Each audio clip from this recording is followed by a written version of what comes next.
এই যে দেখছেন বন্ধুরা, এখানে এগুলো হচ্ছে হেলাঞ্চা শাক। এটা হচ্ছে গ্রাম বাংলায় যেখানে সেখানে ডোবার পাশে একটু অল্প জল, যেখানে নালায় ঠান্ডার পাশে এইসব জায়গায় দেখা, এগুলো কিন্তু লাগে না। দেখতে ছোট হলেও কি হয়, পরিচর্যা না করলেও কি হয়, এটা কিন্তু পুষ্টিগুণে ভরপুর। এই শাকটা অনেকেই চেনে না, তবে গুণে তো ভরপুর। তাছাড়া এটা কচি অবস্থায় তুলে একটু ভাপ দিয়ে ভেজে খেলে কিন্তু ভালোই লাগে। সামান্য একটু তিতো আছে।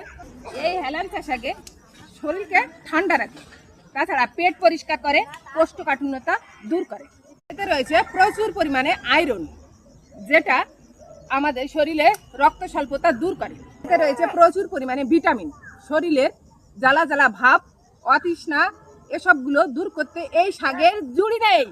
আগে গ্রাম বাংলায় কেউ অসুস্থ হলে, পেটে সমস্যা হলে, পেট ভারী হলে আমাদের ঠাকুমা দিদিমারা কিন্তু এই শাক রান্না করে বা ভাজি করে দিতেন, যে মুখে রুচি আসবে, পেট ভালো হবে।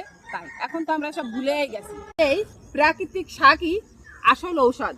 আসুন আমরা ন্যাচারাল খাদ্য খাই, ভালো থাকি, সুস্থ থাকি। টাটা।